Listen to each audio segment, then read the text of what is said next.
Welcome to Behavioral Health Today, a podcast brought to you by the Triad Network. This podcast is designed to share trending topics occurring within the world and our communities and bring them a behavioral and mental health perspective. Welcome to Behavioral Health Today, a Triad production. I'm your host, Dr. Graham Taylor. My guest today is Vish Chatterji. Vish has his MBA in Marketing and International Business from the University of Michigan and his Bachelor's in Mechanical Engineering from Northwestern University.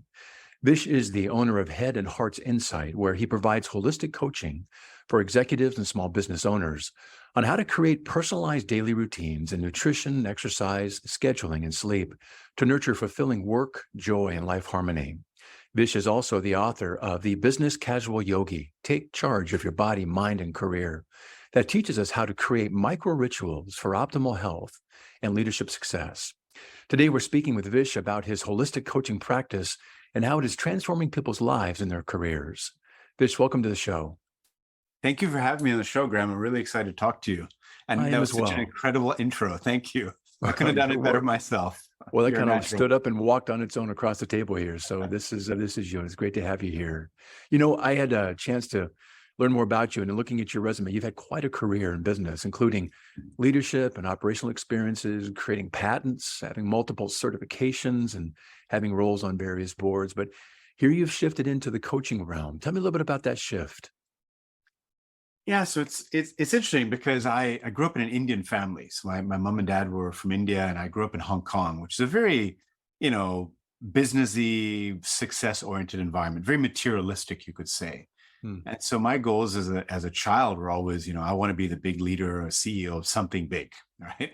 So there's this internal drive to achieve. And so I went and got the engineering education at a top school, worked as an engineer, then got the MBA degree, and then started going into the executive ranks and really trying to rise up in the corporate world as a leader and as a boss, right? Yeah. And I finally decided that, the path for me was outside of a corporate world and really maybe doing a startup, because a startup is what makes you big, right? It's the whole California tech dream. So I went and did a startup and built a company, raised some early funding. And through that process, really, there's a fire that comes in a startup. Sometimes you get burned by the fire, you get consumed by the fire, or you get built up by the fire. And in my case, I was asked by my board to actually let go of the CEO of the company and take over the company.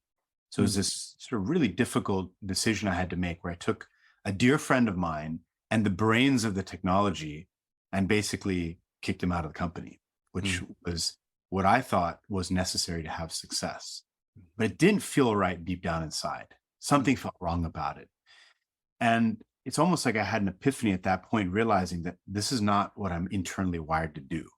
So all that external conditioning of my childhood, my parents, my upbringing, my sort of drive to succeed sort of broke down in a way. And I realized, wait, there's something else going on. And, for my 20 years of career in the corporate world, I always had a morning yoga and meditation practice. But I restricted that practice as a way to deal with stress and to have more calm in my workday. So I used yoga and meditation as a way to just be more successful in the business world. It was a little bit spiritual, obviously, but that wasn't the primary focus. So in a way, I'd pushed down my soul's desires for the sake of a material existence and material success. And I hit those material success metrics. I hit all those metrics, but my soul wasn't satisfied.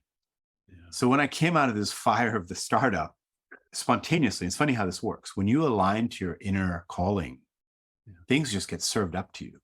Like the struggle that I did in the corporate world, all of a sudden, I get served up naturally on the coaching side. And so I had somebody reach out to me not long after this, disaster in the startup, saying, hey, I just got promoted to vice president of product at this company. And I was wondering if you'd consider coaching me. And I didn't know what coaching meant, but I'm an entrepreneur. So I said, yes, of course I'll coach you. So I took on my first coaching client and came up with, a way to coach. And then when the startup started getting difficult and my board came to me and said, we got to replace the CEO here. I said, what's the deal? He's a smart guy. He does good work. And the word they used was, Vish, he's not coachable. So I keep hearing this word coaching, coachable. I'm like, what does coaching have to do with a successful company?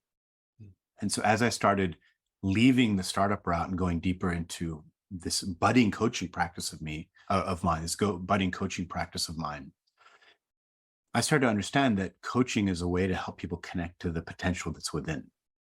Yeah, I And really like that. yeah, and with all of my experience, I could be the facilitator of that potential unlocking. Yeah. And so I went and actually got coach training at that point.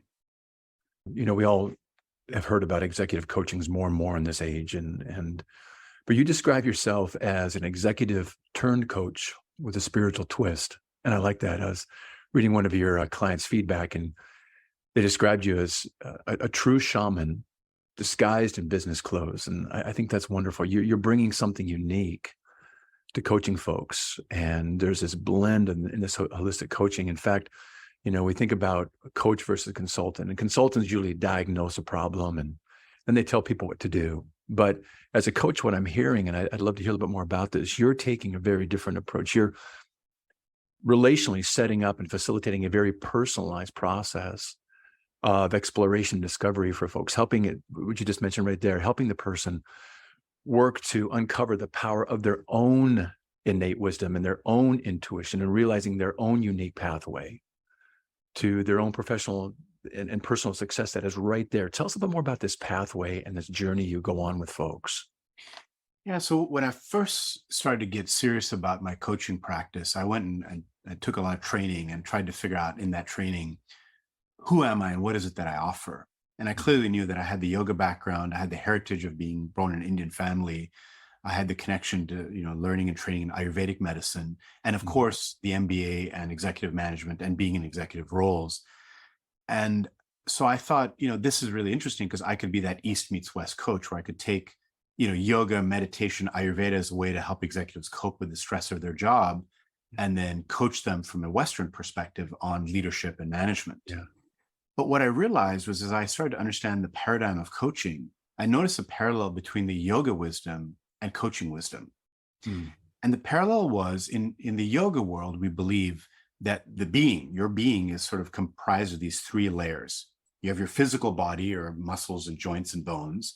You have your emotional or mental body, which is your mind and intellect and, all of the decision-making and emotions. But then you have a deeper part of you that is your soul, or your deeper consciousness. And from a coaching perspective, when you show up to work, you're not just a group of bones and muscles and joints with this big emotional brain on top of it. There's something else going on. There's a deeper part of your consciousness that also shows up at work. But for a lot of people, it doesn't really show up. They're just a mind and a body doing the work. And what the coach recognizes is there's a deeper wisdom innate at the consciousness soul level. And the coach's role is to facilitate that inner wisdom to start to integrate and come out. And the coachee then knows what the right answer is. So a lot of times the coachee will say, "Hey, Vish, you've been in this situation. What would you do?" And I'll say, "I'm not in the situation now. You're in the situation. Right. You tell me the situation. Let me ask you questions to help you get your own insight." So the coach becomes a facilitator of the innate wisdom of the coachee. The same thing in yoga. There's this idea of a guru. The guru is the teacher, the all-knowing teacher. And you'll see in India, the guru is sitting up on a platform telling everyone what to do. That's not how it originally was. The guru is known as the dispeller of darkness, the one who shows you the light, but it's your light. So a guru's role is to be a servant to your inner guru and your inner wisdom. So the moment a guru usurps his role from servant to master, then you have a problem. So that's where I notice a parallel is the coachee. The coach serves as a servant to the coachee's innate wisdom and intelligence. To help facilitate that process you're talking about, you've got to enter this with a trust in the process, and that people have, again, this innate ability, their own wisdom and their own intuition that they haven't tapped into yet. Maybe they're working with their head and their head and some of their emotion, but they haven't tapped into that third dimensional piece, that spiritual soul side. And you're almost kind of referring to this idea of that there's a spiritual quotient there, the soul level resource that we can tap into that most don't know how to do. We kind of stay above the neck, if you will, maybe a little bit of heart, but not much part of the soul a lot of times. And it sounds like you're trusting that resource is there, but they don't even maybe know that it's there, that they can tap into it. And there's something very clarifying and maybe even trust building in themselves that, hey, wait a minute, maybe some of the answers are there within me, but I've never known how to kind of mine down into those and extract that. And that's what you're doing in this facilitated process, isn't it? Yeah, as you can imagine, I mean, the word process becomes very important for me because I'm trained as an engineer, right? So as an engineer-based undergraduate training, and then as a business executive, it's all about process and trusting the process. But then when the process doesn't work, wondering, is there a better process? And being stuck in your head and processes. Right. And in order to transcend a process, in order to get deeper into the soul level wisdom and trusting the soul level wisdom has the answers, as a coach, I have to do my own work. Mm-hmm. So until I connect deeper to my soul and until I have those experiences and learn to trust the soul wisdom myself and transcend my own processes, I don't reach where I need to go with my clients. So one of the things is when I studied yoga, and the co-author of my book, Yoga Rishi Vishwaketu, is a Himalayan master yogi. He always says, if you're going to teach yoga, you have to do your own yoga practice. Don't use the yoga class as your yoga practice. So in the same way, I will never coach a client without having done my practices of that day. So my morning rituals become a critical element of my work. I do a very serious morning ritual that connects to my soul at a deep level in order for the soul to be present for that period of the day. So you do let's say an hour of morning sadhana, we call it, which is soul connection practices, that gives you about 23 hours of validity to then do your work. And then it wears off, and the next morning you do it again. So there's this daily replenishment and daily connection to the soul. So you live in the soul on a constant basis. I would imagine that really facilitates that a really clear and very open-hearted visioning process, both with those that you're working with and allowing you to facilitate that. Let's talk a little bit about some of the things that you're incorporating. I want to talk about the different types of coaching that you do, executive and small business, in just a moment. But what are you walking through with people on this path that helps with this connection with this deeper part of themselves that allows then some of the answers to just naturally and organically come to the surface and further understanding that they then get a chance to have a greater awareness around and a greater trust in? What are you doing with folks? Yeah, so I've realized there isn't necessarily a one size fits all approach ever, right? Every human being is unique. Every human being is on their own unique journey, and every human being has their own sort of unique karmic path, right? So my role is sometimes to identify what is that path for them and help them identify for themselves what that path is. So I use a variety of tools depending on the situation. So obviously the simple tools of coaching are really listening and holding space and asking open-ended questions, being curious, suspending judgment, and just seeing what comes out. And then based on what they're saying, pointing out like, okay, this is what I observed without any blame, without any judgment. This is what I observed you saying. This is what I saw. Right. Then I can layer in a meditation training, because I find that when my clients meditate, they automatically get a lot more clear about their path, about their journey, about what's serving and what isn't. Somebody wants to lose weight and they go on this whole diet plan. And then I say, wait, let's teach you meditation. They start meditating and internally they already know what they should favor and what they shouldn't. And the weight comes off, right? It becomes an internal mechanism rather than external forcing. I use Ayurveda, which is the mind-body medicine system of ancient India, which recognizes that we're all very unique in our mind-body constitutions. So just like a Myers-Briggs mind MBTI type assessment, there's an Ayurvedic assessment that identifies your certain type. And based on that type, you can take specific actions in terms of your diet, in terms of your lifestyle, in terms of your schedule, in terms of your exercise, in terms of the work you do in order to balance those things. So in a way, when you use the word holistic coaching, what this is saying, okay, if you're in this type of job, this is the right diet and wake up time and sleep time for that particular type of job. So it gets beyond just saying, okay, you have this MBTI type and therefore do more of this behavior. This is looking at behaviorally and lifestyle wise. We'll be right back after word from our sponsor. Nearly 9 in 10 registered voters believe the nation faces a mental health crisis, according to a new USA Today Suffolk University poll. Americans are more concerned than ever about their mental health. Mental health first aid provides the resources and training to identify, understand, and respond to signs of mental health and substance use challenges. It provides the confidence and skills needed to offer life-saving assistance, and it provides peace of mind. Our experts provide mental health first aid training for adults, teens, caregivers, veterans, law enforcement, EMS, and school faculty. Mental health concerns are on the rise, but evidence-based training through mental health first aid can make a difference. Visit mentalhealthfirstaid.org to find a course near you, or email hello@mentalhealthfirstaid.org to schedule a training. Courses are available for individuals, groups, organizations, and companies of all sizes. Visit mentalhealthfirstaid.org and make a difference in your community.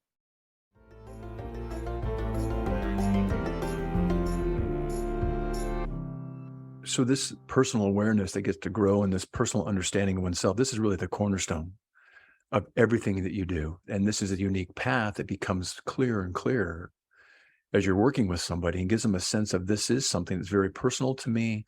This is my personal path. And this is the pathway through this journey that becomes, you kind of help GPS them, through these things. And it's very personal. So you're talking about the Ayurvedic medicine coming into play, the nutrition, recharging, the meditation practices. What are you helping folks understand about kind of their life purpose? Everything has to have meaning and have to have a purpose. How do you kind of accentuate that aspect of your coaching with them, the purpose and the meaning? Yeah, purpose is very interesting. I wrote about this extensively in my book when I was working with ex-military combat veterans. And I found it striking that in combat, in the field overseas, a tough day for a soldier is really a tough day from a civilian point of view. I mean, they've seen death and destruction at an epic scale, and yet they'll say, my day was okay. Or, and they're still able to go the next day and perform in their duties and their work. So what is going on there? And I realized that in the military, they have a very clear sense of mission, very, very clear. And they know, did I move closer to that hill or further away from that hill? And what do I have to do tomorrow to get closer to the hill? Right. Whereas when they leave the military and they come into the civilian world, all of a sudden the mission isn't clear anymore. And so they start to really flounder. And a lot of times just doing a little bit of personal mission work with a soldier, I find that when they come back and they enter the civilian world, once they have a clear sense of mission, they're unstoppable and they make miracles happen in their lives. Yeah. So mission becomes very important. I think there's a lot of people that are like, oh, I don't know about life purpose. Why do we have to have life purpose? Well, you have to know which direction you're going. Because once you set your sights on the horizon and you say, okay, this is the direction I'm going, there's going to be a stormy wave that comes and pushes you off course. And when you're off course, you're like, wait a minute, I'm off course. I need to course correct. But if you don't know you're heading, that wave just keeps blowing you off course and you just keep spinning around in all sorts of different directions.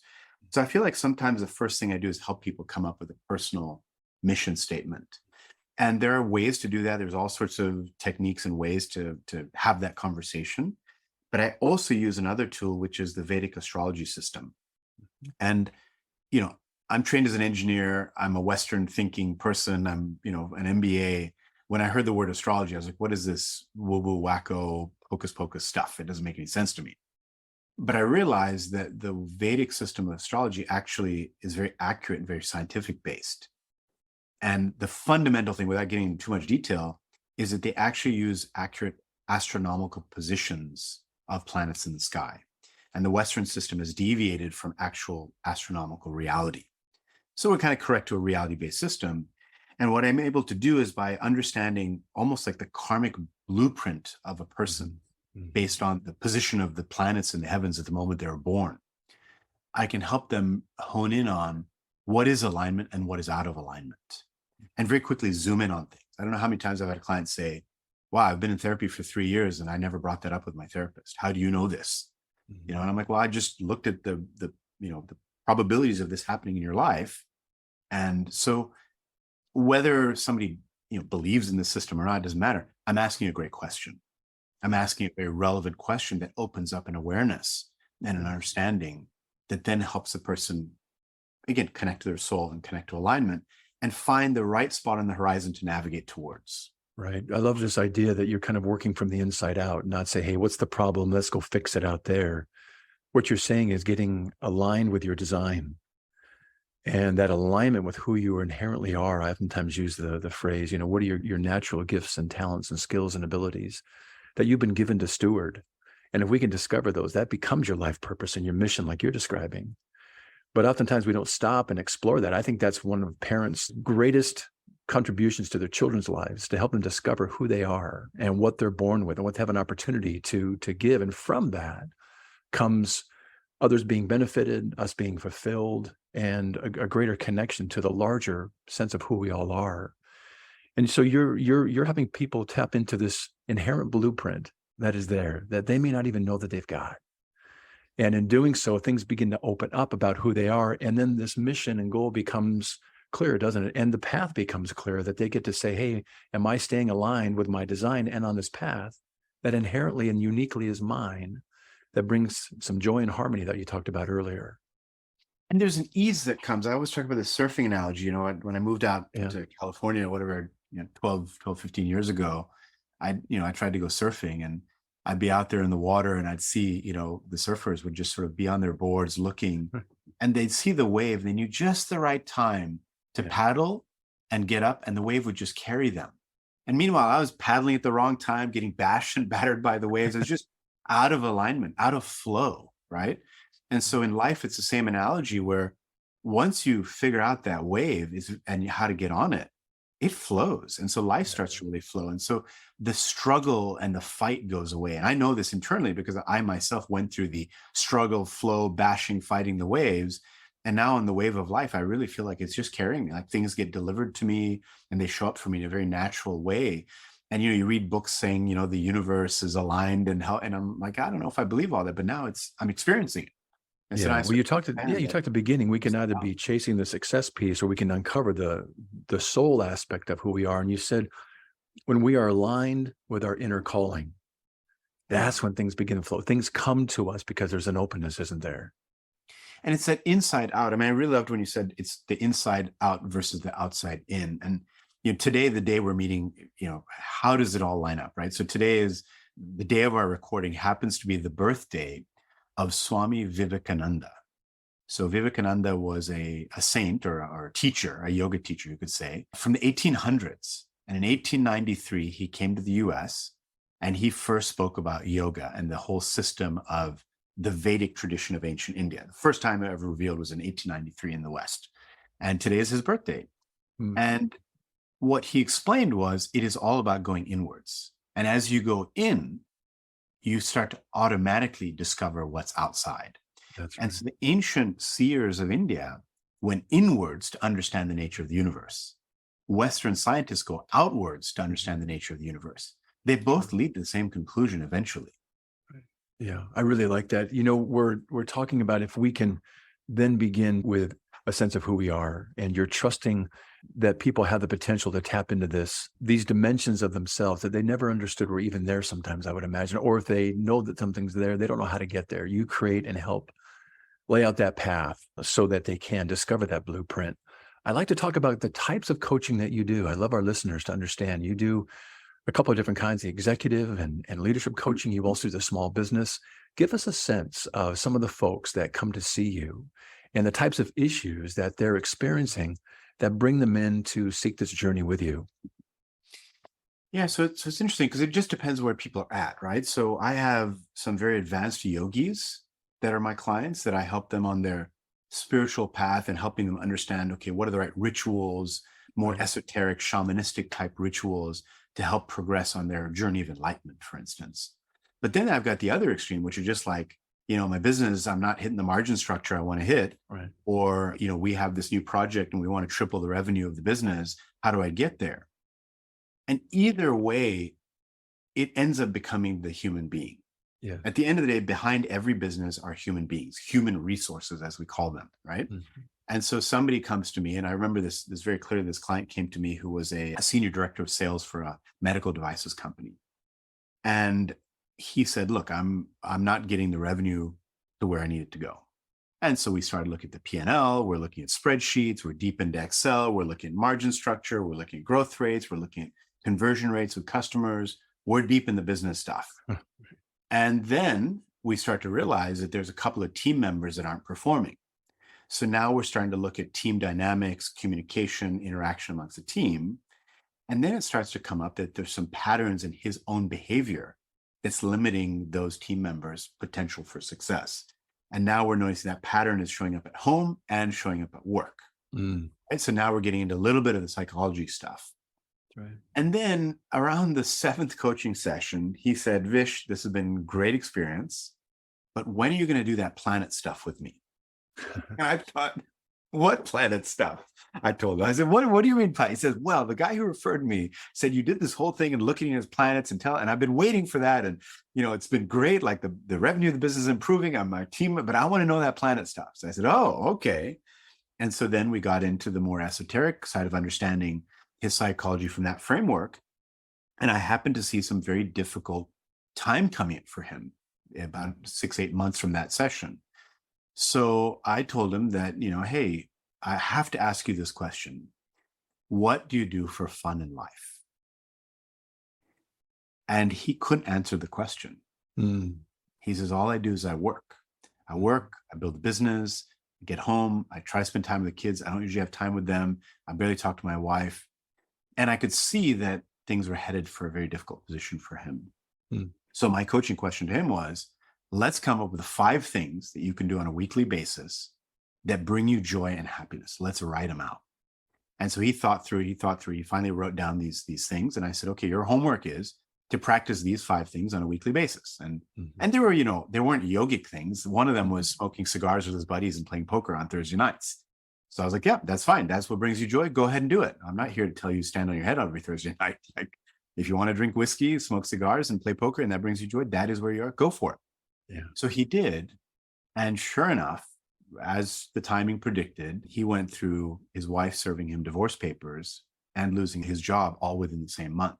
Mm-hmm. And after all the hell happened in his life, he came back and he said, Vish, if I wasn't doing those things that we came up with, I probably would have killed myself. Yeah. But that's what kept me going. So those really helped insulate him and gave him something to have as a buffer, and also kind of a way to have some resilience during a time that was very, very stressful. I know you also talk about resilience, and you're talking in leadership positions, how there's always a softer side, the human interaction side that folks need to focus on and recognize what they're doing or contributing to this. But there's also this side where we can develop resilience within ourselves for those tougher times. That's part of the coaching as well. Yeah, and I think, we are in a mental health crisis at the moment. It's pervading our entire society from young to old. And a lot of it is, what is the meaning of all this? Like, why am I here? What am I here to do? So helping somebody understand that, and understanding from a karmic point of view. And this is where the philosophy of the Vedic system becomes very interesting, because there's a belief in that system that you have a purpose. Every single human being has a purpose. Mm-hmm. And I agree. Lifetime is an opportunity to honor that purpose in whatever little way you can. And as soon as you start honoring it, you start to feel better automatically. I can't think of anything that's a higher calling than to discover that and to fulfill that, and to trust that as you're doing that, there's such an experience in life that is so fulfilling and so rewarding. And, money comes when you do those things, and accolades occur. That's nice. But we're in a mental health crisis because we're not connected with our true selves, and we're not connected with our true self in relationship with other people. And when we don't connect in those ways, we have very siloed ways of being in the world. We have very disconnected ways of being in the world, and we experience mental health illness. It just happens. So I love this idea in terms of, working with executives or, leaders, helping them understand themselves and how they come into a relationship with other people and the impact that they have. And I wouldn't be surprised if it does kind of trickle into, well, how am I in my family or my other relationships outside of work? I know you also do business and startup coaching as well. That's got to be a fun dimension of your work. And people are pretty excited at that point, probably pretty scared as well. Tell us a little bit about the business and startup side. Yeah. So what's interesting is when you're an executive in a large company, you sort of have the company mission that you serve towards to help the company grow. And then you sort of have your personal mission, and they don't often coincide. But when you're talking about a small business or a startup, the personal mission and the business start to really interact in a very deep way. Mm-hmm. Your own personal life choices impact your business directly, right? So an executive in a large corporation can almost be misaligned to the company and still be very successful as a leader in the company. Yeah. But as a small business owner, especially as a startup, your personal mission and the startup mission end up coinciding. Right. And so the work is interesting because you really I think a startup entrepreneur is very clear about understanding what is their calling, and they know that that's important for their business to be successful. So we can really kind of have an open, honest discussion about what are you really here to do, and then how does that show up in your business. And like you said, it's very interesting. You said money comes, and what happens is the moment you align and your business aligned with you, That's right. you do get rewarded in a way monetarily. It seems Absolutely. to follow, and I've heard that statement over and over with people who've been very successful, that that's what happens. And I've also noticed people where they're not generating good income, as soon as I help them align, the income comes. It's remarkable. Absolutely. It's interesting because sometimes when we're panicking and we're struggling, we oftentimes look on the outside to see what we can fix or alter or change. And that's just like someone who's drowning, thrashing even more versus just stopping, taking a breath. And when you take a breath, you naturally just float. You're not going to drown you're not going to drown the same way. But when you thrash, you go down. When you stop and take a breath, you begin to float, funny enough. And in those moments of panicking, it does nothing. And you're looking again on the outside. But if you can just take that breath, if you can just relax and come from the inside, things begin to make themselves clear. And then we kind of stabilize, and then we can decide where we're going to be going. So I would imagine the business and the startup piece have to be a lot of fun to join folks with some good energy and helping them to decide what's their inner calling, align with that. I mean, I think it's such a wise insight, this idea of just breathing. I mean, we are programmed to thrash. That's our, most of us, our childhood upbringing, our entire existence, our entire world around us, the news side, the media cycle, everything is all thrashing. Yeah. And so we're programmed to thrash. And I find that when I work with somebody who is thrashing, as soon as I can reduce the thrashing and they learn to breathe, miraculous things happen, because these are very talented, qualified people. Right. You know what I find in that as well is that we thrash because we're afraid. We're kind of in that fight or flight mode, and there's cortisol firing, and we're trying to figure out what to do. And the last thing we feel like we need to do in a fight or flight mode is just to stop. It's almost like, don't do something, sit there.